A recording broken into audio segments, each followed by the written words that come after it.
Welcome to another edition of the Quoth Raven, Lewis Bright Raven. I'm your host, Lewis Bright Raven, 29-year veteran writer and illustrator, and editor of comics, science fiction, fantasy, horror, and role-playing games. And tonight is... Okay, there we go. Camera was doing something kind of weird. Tonight we're doing some comics reviews, trying to get caught up on some things. This week has been kind of messed up due to some unexpected mess ups, I guess you could say, with medical appointments and stuff like that. And so we're going to do a Q&A and then do some comic reviews and then talk about what the rest of the week's schedule is going to look like, okay? So with that said, let's go ahead and get to the questions.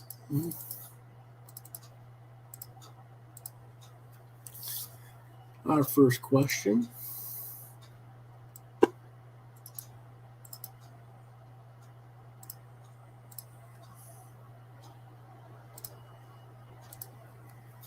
if it'll come up. I'm waiting on it. There we go. Did you watch the Blade Runner Black Lotus cartoon on Cartoon Network, Crunchyroll as well, this past weekend? From Sean M. Nope. I guess I did, but technically I did, but I didn't. I turned it on. There were 2 episodes back to back on Cartoon Network, and I watched what I think is the whole of the first episode, but I fell asleep. And I didn't watch the second half, so I don't know if I really watched it or not. I think I saw the whole first episode, and it didn't really do anything for me, but other than that, that's all I can really say on that, Sean. I don't think I'll follow it based on what I did see, because I couldn't really make heads or tails of what was really going on. I don't know if it was just that I was just that tired when I was watching it, and I just couldn't pick it up or what, but it just wasn't my thing. Next question. Multiple parties asked me why I didn't take advantage of the Disney Plus for $1.99 package deal this past weekend. It's apparently through the 14th you could get a month of Disney Plus for $1.99. Good question. The main reason I didn't is because I don't have a TV that can take streaming services. It's too old of a TV. It doesn't have that option to it. And I really didn't want to sit here in front of a computer screen 2 foot away and watch for literally hundreds of hours of entertainment, trying to get caught up on all the stuff I've missed. Because if I did say I got Disney Plus, the first thing you guys are going to do is say, well, did you watch WandaVision? Did you watch Falcon and Winter Soldier? Did you watch Mandalorian? Did you watch this? What If? Did you watch this? Did you watch that? And by the time you get done with it, I would just never have time to do anything else. So, it was a great deal. If I'd had a regular television to sit at and watch, I probably would have gotten it. But it just wasn't meant to be. Maybe if I get a TV that can handle the streaming services or something like that for Christmas or something, maybe I can take advantage of maybe not that deal, but a different deal or something like that with Disney Plus and get all that stuff later. Okay, next question. When will the online auction or art sale be? From Merc with a Mouth. It's actually not Merc. I wrote down Merc, but it says it's actually Mark with a Mouth. I just thought I just put Merc with a Mouth because I was thinking Deadpool, but it's actually Mark with a Mouth. Anyway, Mark. Probably right after Thanksgiving through about December 10th or 12th, roughly. It depends. Right after the Thanksgiving holiday, I've got an eye doctor's appointment, and it just depends on how that goes, what the situation is going to be, about what I can do for doing live draws and doing the art auction and stuff, where I can add live draw to the stuff being sold or not. And that also pertains to what's going on for the rest of the week, so we'll get to that in a moment. But yeah, probably either December 1st through the 12th, or like maybe the 28th or 29th through the 12th. That's probably when we're going to have it.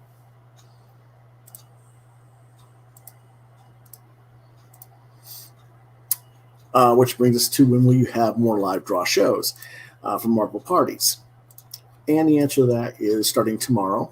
I'm going to try and do live draw either every day or every other day for 2 to 3 hours a day, depending on what the situation is and what all I have to get done otherwise during a day. Tomorrow we'll be doing Carnage. I don't know exactly what time just yet, but I'll be drawing Carnage, and then we'll do some other stuff if I got time as well.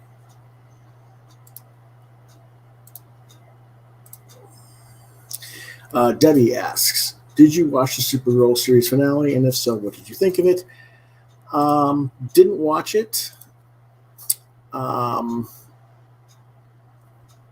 of gave up on Supergirl a couple of seasons ago, to be honest. Sorry. A lot of the DC shows that make the regular television, whether it's CW or when they were airing on other stuff, I think Supergirl started on CBS initially, and then moved over to the CW. Whether it's some of the stuff that started on Fox, like Gotham, a lot of those shows haven't really appealed all that much to me. I tend to prefer the ones that made it to originally the DC network, which are now on HBO Max, like Doom Patrol and Titans. Swamp Thing originally. Of course, they did rerun it on the CW, but I tend to like those shows a little bit better than the ones like Legends of Tomorrow or Flash or Arrow or those things. I don't know what it is. I happen to prefer the other ones better.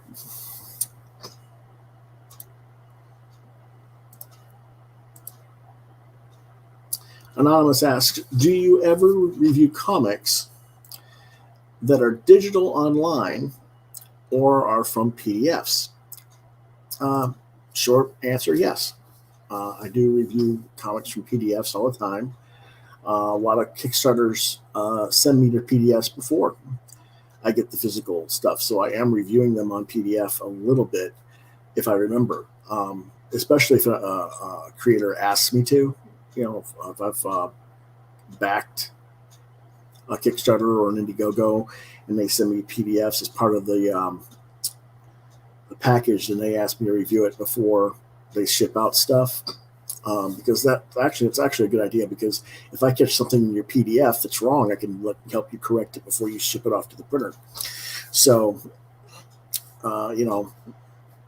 there is that option there. But so yeah, I do review comics that are digital only or PDFs.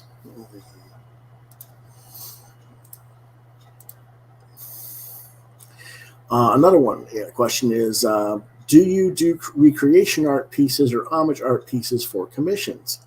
It's anonymous.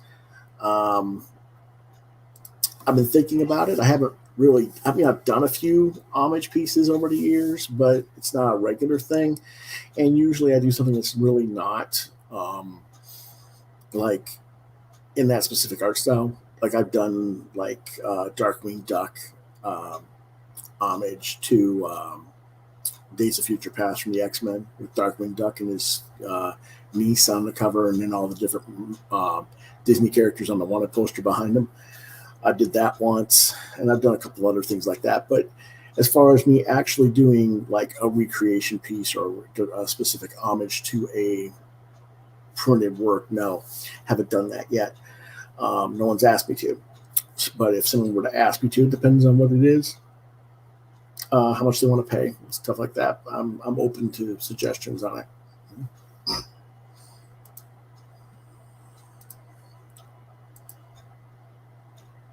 And then lastly, everybody is complaining about the fact that stores are already marketing Christmas, that the Christmas music is playing in the stores or in businesses. If you were in a comic shop, would you be playing Christmas music? Sandy Claus from Kathmandu. That's not his actual name. It's a friend of mine who owns a comic shop in Georgia, and he's playing Christmas music, and they're complaining. So this is kind of his joke question. Yeah. I might play Christmas at Ground Zero by Weird Al Yankovic once in a while, just amongst the rest of the music, just to throw it in there in the mix. But I think I'd wait until after Thanksgiving for actual full-time Christmas music. That's just me, though. But yeah, I mean, Christmas music's been up even on Dish Network for at least a week. It seems like right after Thanksgiving, they can always get all the music up and running for Christmas. And it's kind of weird. I mean, I think a lot of people are asking, well, it's not even time yet. It's not time yet. But, at the cost of things today, you're supposed to be buying your Christmas stuff like 3 or 4 months ago, to be honest. That's when you're supposed to have started buying it and putting it away and hiding it away from your loved ones. But at least that's what my parents always did. They started buying their stuff for me back in July or August, and I didn't even know about it. Of course, I wasn't one of those people that snuck around looking for toys and stuff and Christmas presents and stuff. I never thought about it. But anyway, so that's it for that one. So if you have questions, you can email me at quotheravenlbr72@gmail.com, subject QTR Q&A. And if you want it read on air, let me know. If you have a question that you don't want read on air, but you want my opinion on, or you want me to answer, I can always answer your question privately as well. Okay, let's see what else we got today.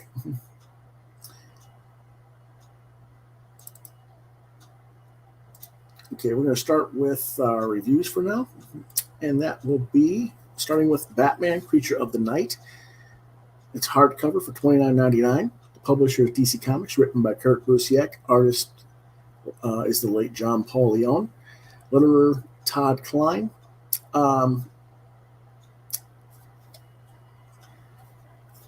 Genre is superhero action adventure. It was originally published over 2018 and 2019. It was collected in March of 2020.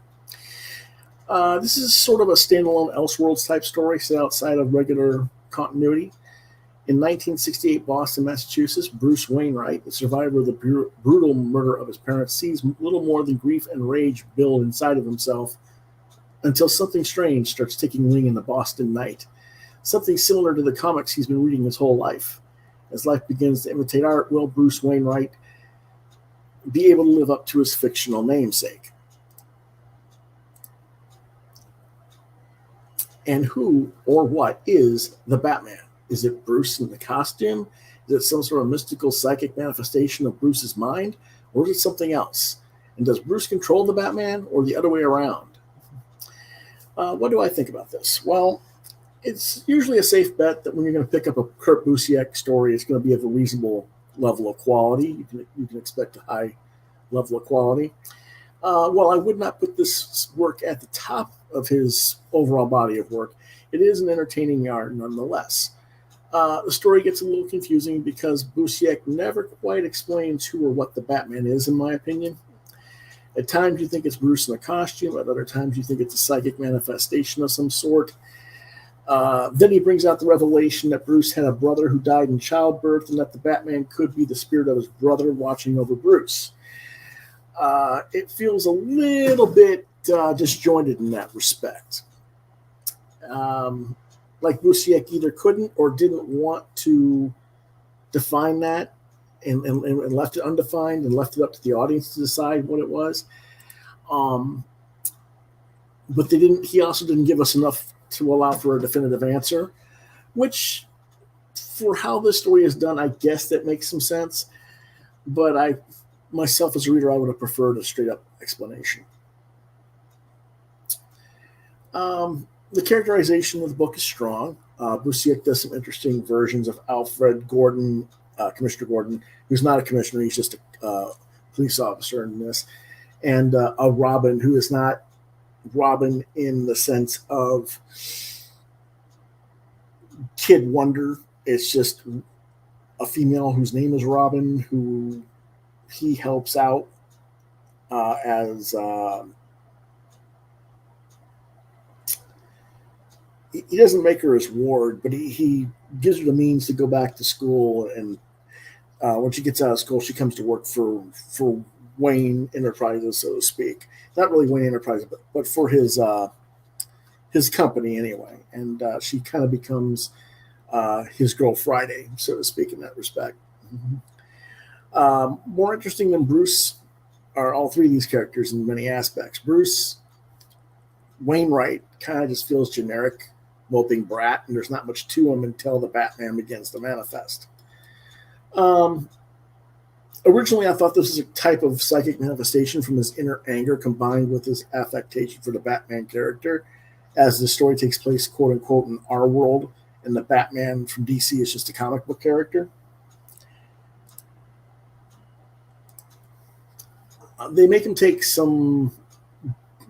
go see a psychiatrist who prescribes him with some psychedelic drugs or whatever to like cut his imagination down somewhat, makes him foggy minded, brain fog, and he doesn't want to take his pills basically because he's afraid it's killing that part of him or killing the Batman if he takes the pills.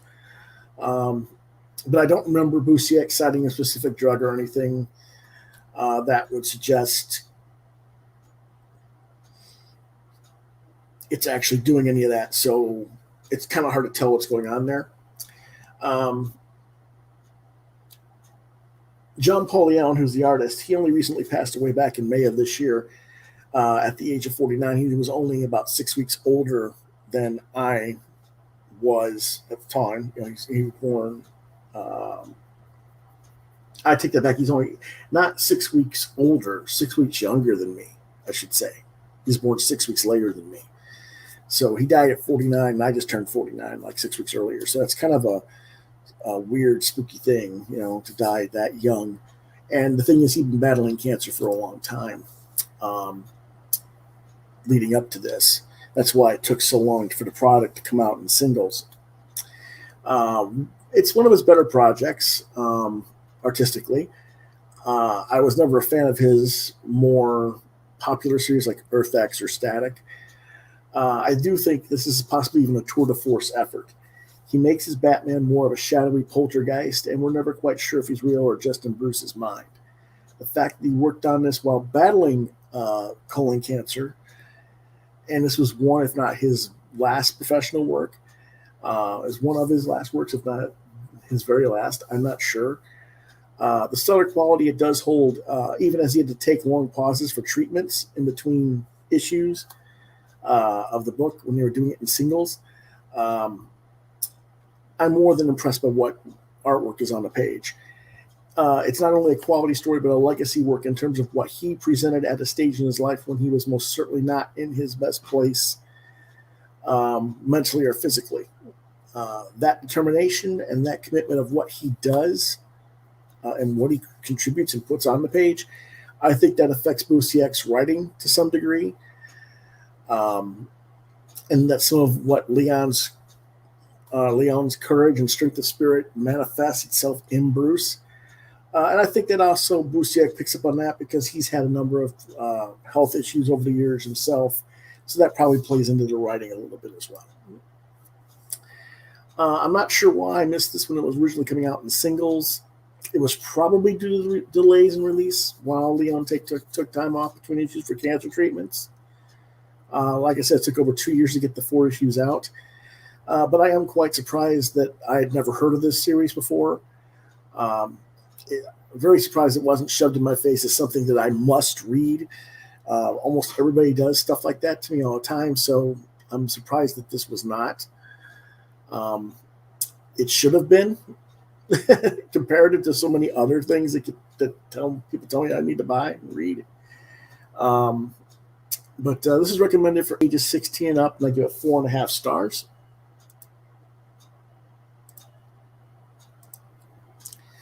And here's some of the artwork by John Paul Leon from the book. And there's kind of like the manifestation of the Batman there.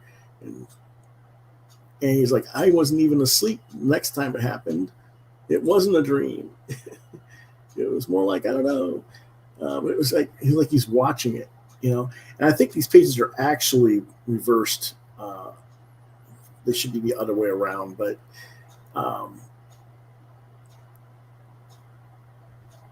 it's pretty cool though.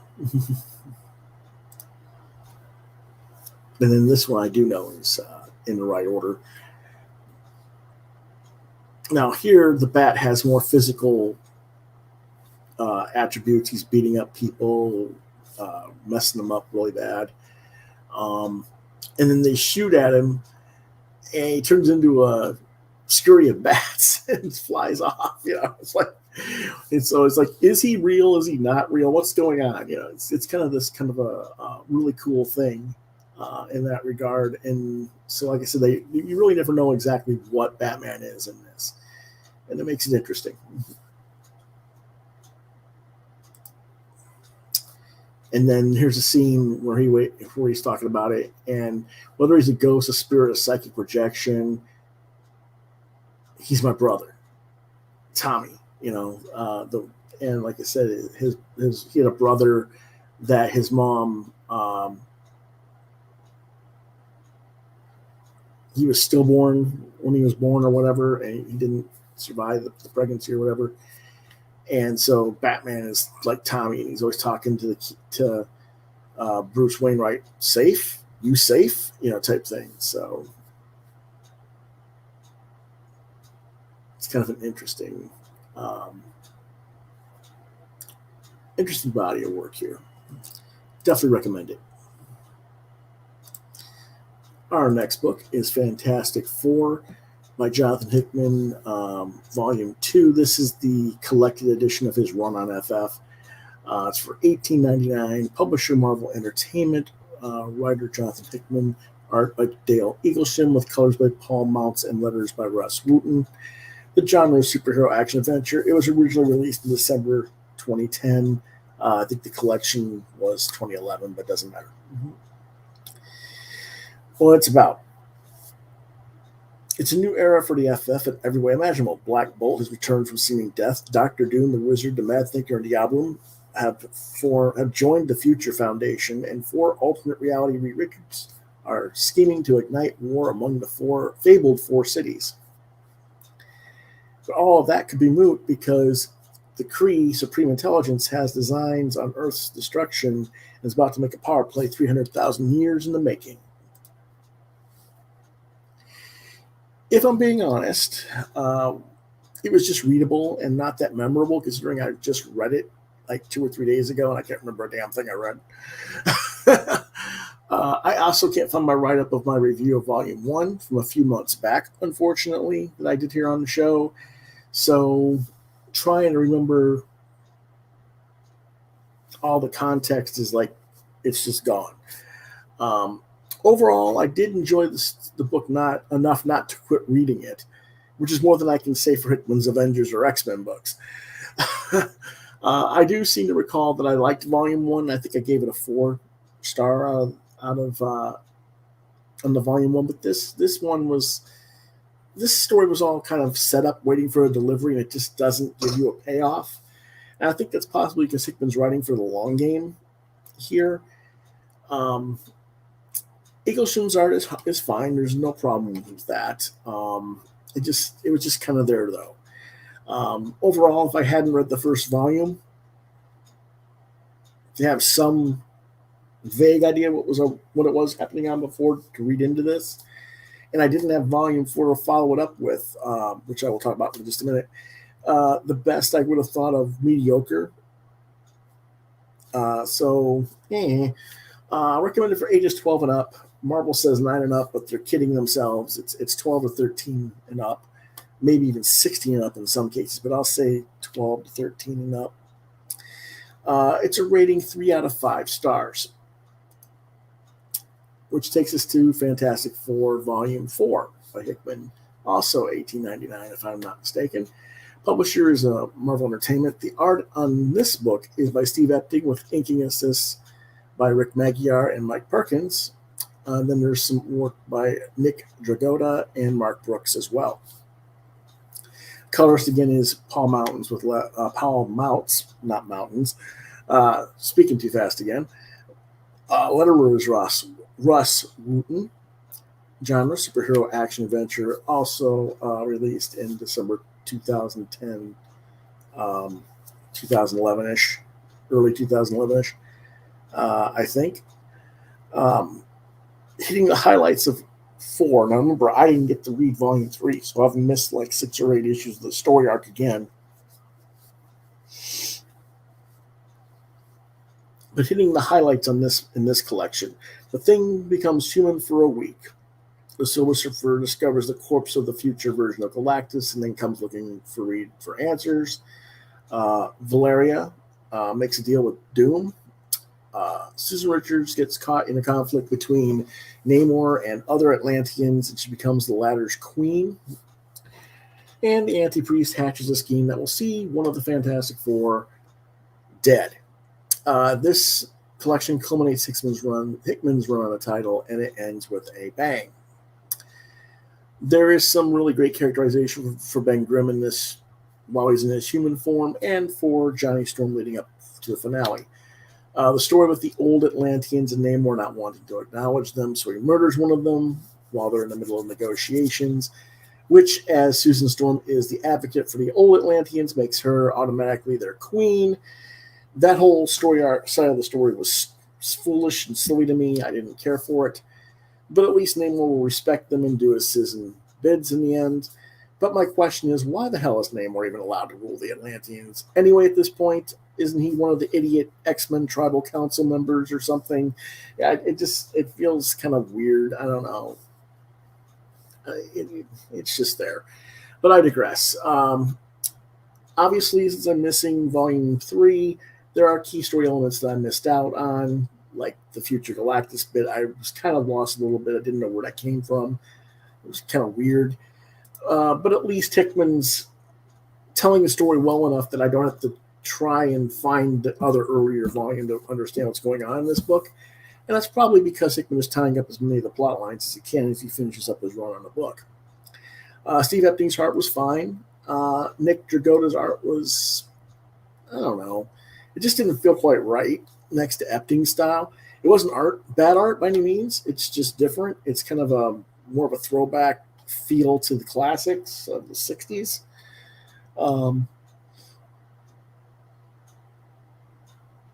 Kind of a mixture of Kirby and Mike Golden, or Kirby and Tom Scioli, or Scioli, or however he pronounces his last name, who, of course, is a Kirby knockoff in a way in his own right. So it's just kind of a weird thing there. Mark Brooks' one issue at the end of this book with Spider-Man and Franklin Richards was very well done.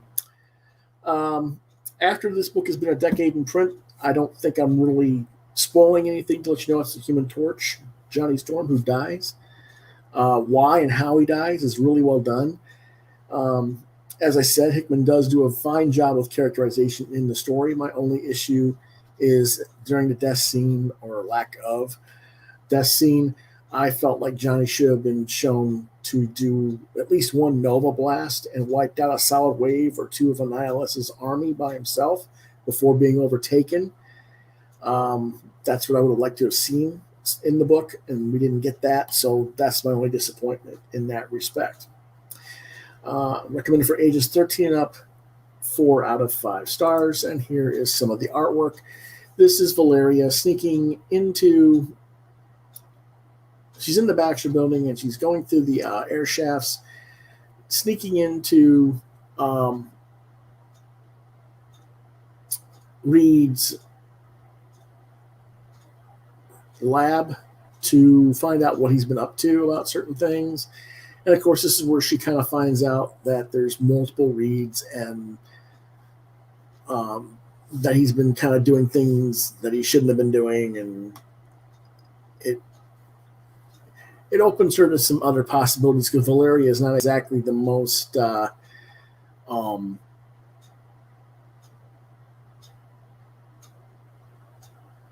clean-cut kid, I guess you could say. I don't know. She's not innocent by any means. I mean, she's very, very interesting character.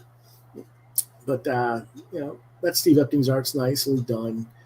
Kind of miss Steve's art on the book he was doing with Ed Brubaker, the spy book. I can't remember the name of it off the top of my head, but I missed that. But it is what it is.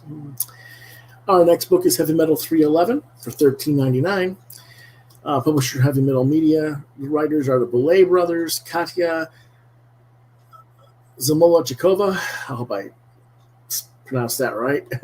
Steve Orlando, George C. Romero, Danhausen, Ivy Oddly, or Evie Oddly, rather. Matthew Medney, Steve Fox, and others. There's too many artists to list and too many different genres. There's science fiction, there's fantasy. There's supposed to be a little bit. It's horror. Of course, it's Halloween type thing going on.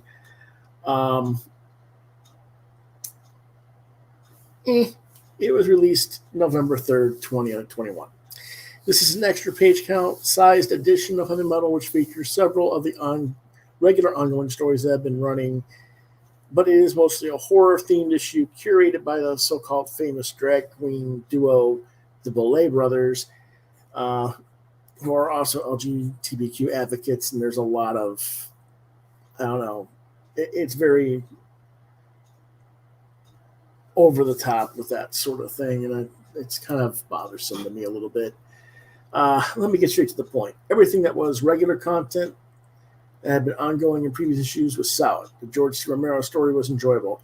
The cover that is depicted here of pro wrestler Danhausen, who co-wrote one of the stories in the magazine. Very nice cover. I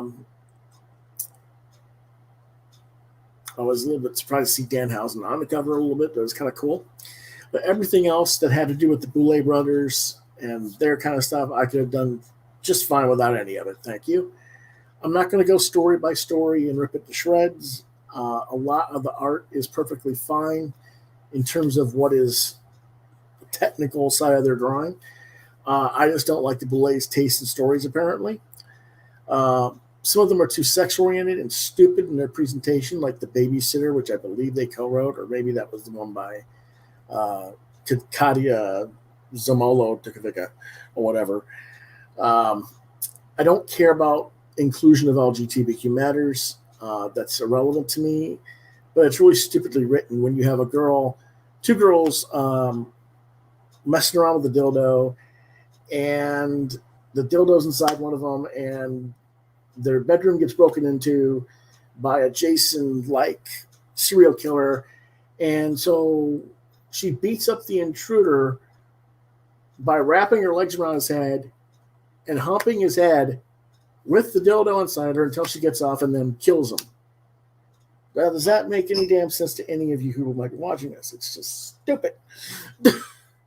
What exactly are you trying to say? I just, no. And there are several nonsense elements driving sex to the fore as well. Sex for sex's sake, or to be used strictly as a shock and awe plot device, equals bad writing. Period.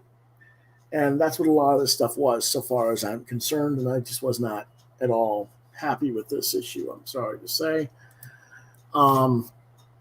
I would have much preferred an interview with Danhausen rather than with the Belay brothers, because he's so damn small. I can't believe he's in the pro wrestling business as an in-ring performer. He bills his height and weight as 6'4" and at least 300 pounds as a comedy-like. He's kind of like a comedy skit wrestler. He's more like 5'7", about 160 pounds. But overall, I was very disappointed with this issue. Next year, Heavy Metal, let the Raven curate the issue. Don't go with Hollywooders and burlesque. Go with real editors who know where to find great horror creators. Mature readers, rating 2 stars. Next book is Sex, Spies, and Rock and Roll by publisher Mixtape Comics. Writer Writers are Jeff Douglas Messier and Nicholas Christensen Messier. And the artists, colorists, and letterers are various. It's an anthology series, spy thriller. I received this through Kickstarter in the mail on November 7th. This is an anthology series of super spy tales from the 1980s with the appropriate soundtracks and fashions of the era, mostly written by Jeff Douglas Messier with a couple of stories by Nicholas Christian Messier. There are 11 stories featured in the book as we follow the members of the International Security Foundation, ISF, sounds like IMF, Impossible Missions Force, in other words, Mission Impossible, as they travel the globe, saving the world from threats, domestic and foreign. This was quite the read, actually. There's 11 stories, each with their own artist. Well, technically, there's 2 chapters that have the same penciler. But there's 8 chapters between the 2 segments that the one penciler does. So at first I thought I was getting a different artist again. Anyway, there's sort of a kaleidoscope effect in terms of the art. While none of them are bad artists, and they all fit reasonably well in terms of the styles compared to each other, I can't say that it didn't jar me a little. It did. The stories themselves are all reasonably well told 80s era spy stories. This book kind of reminds me of the Andy Sidaris 90s Lethal Ladies films that the late model Julie Strain, model actress Julie Strain starred in, which there's just more story and less porn in this book than there is in those movies. Which is actually a good thing, by the way. This is comics after all. It's one thing to have people on the screen. It's another just to see static imagery drawn of sex. Which is not to say that pornographic comics do not have a place in the market, and I know I've kind of sort of implied that with what I just said about heavy metal. That wasn't what I was getting at. It's just sex to have sex for shock and awe purposes, or for just to have it there for the sake of having it there, is just not really what I'm looking for in my comics. I prefer more of a story to read, and that doesn't mean that sex can't be part of the story. It just, there has to be a story there. Some of the breaks between these issues, there's text filler content to give a little more background on some of the stories and in between chapters. I don't have a problem with it myself, but other readers might. I'm not sure. Kevin Van Hook did one of the art, one of the chapters he did the art of in this book. For those who don't know, Kevin is mostly known as a writer-director of films nowadays rather than for his comic work, but he's best known for being the co-creator of Bloodshot. As I said, though, this book reminds me of the Lethal Ladies movies of the 1990s. It would be interesting to see if this was something that had legs for Cinemax or one of the streaming services as a TV series. And I could see Kevin and the Messers pitching that. Maybe they should. Overall, it's a nice product, and I feel like I got my money's worth from the crowdfunding investment. This is recommended for mature readers, and I give it 3.5 stars.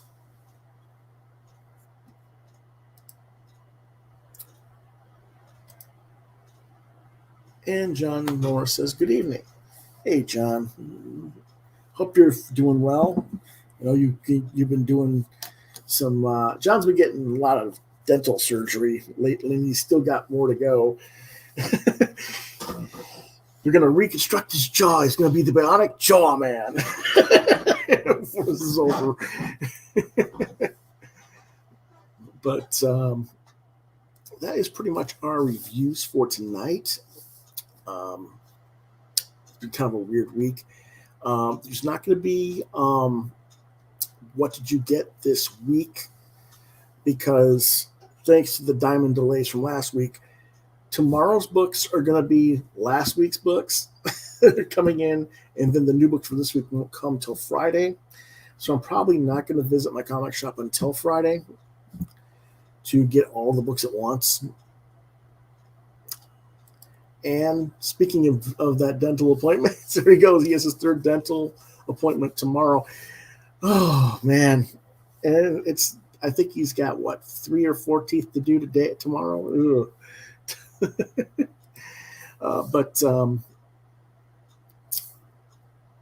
So anyway, again, no. What did you get this week until maybe the weekend or early Sunday, maybe? I don't know, but we'll see. That being said, that means we got other things that we're going to be doing. I am going to do some more comic reviews tomorrow, however.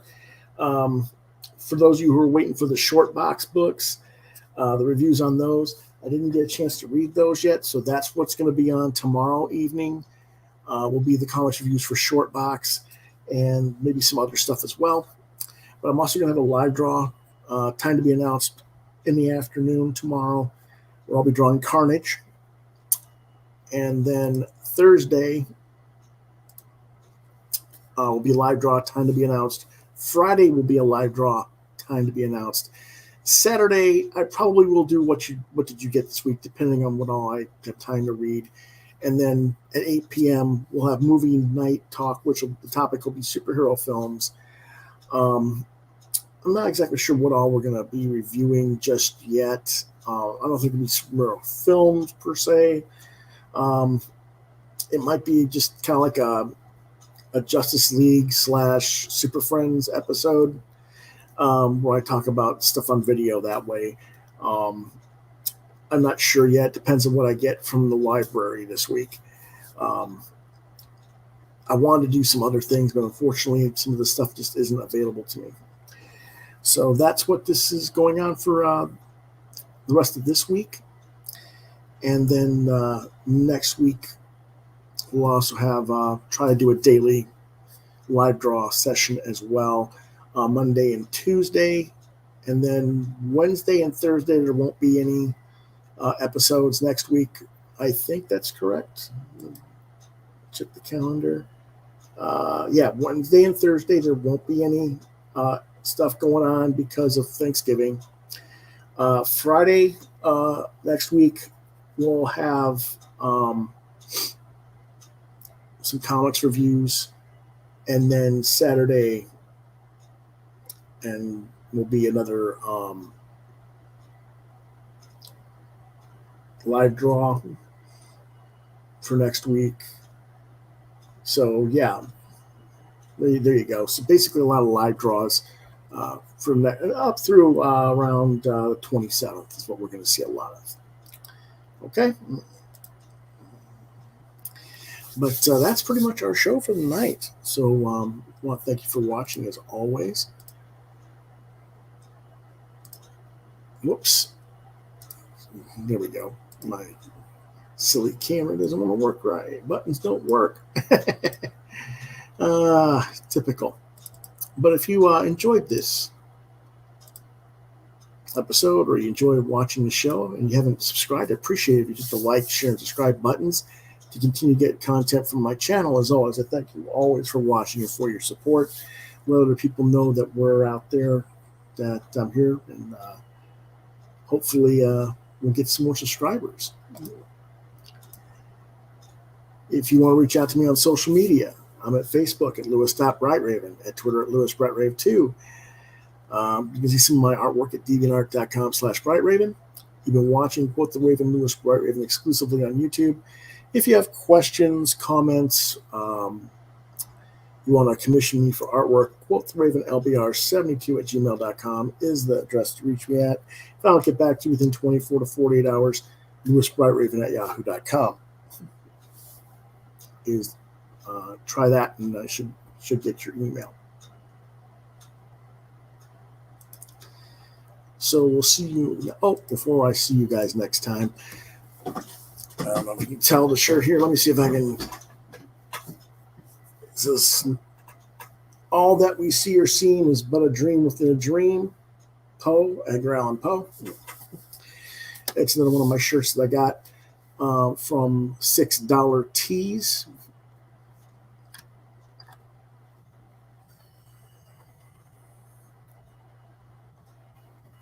Or $6shirts.com.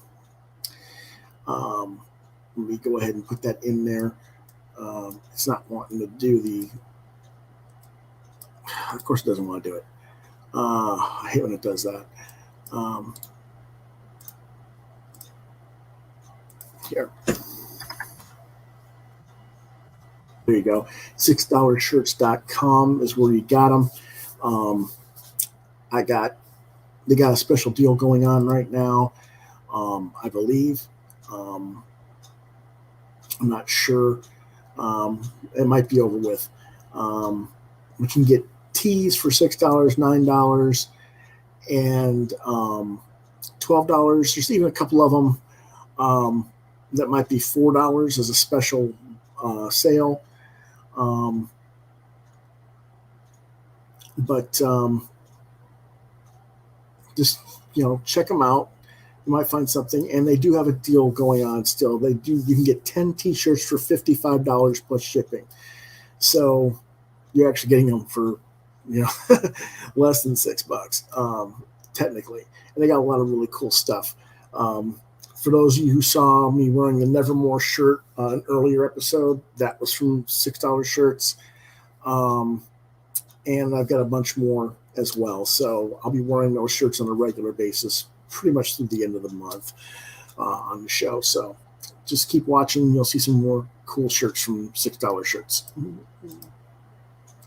All right. Until then, thanks for watching. And we'll see you guys tomorrow with the live draw. Have a good night.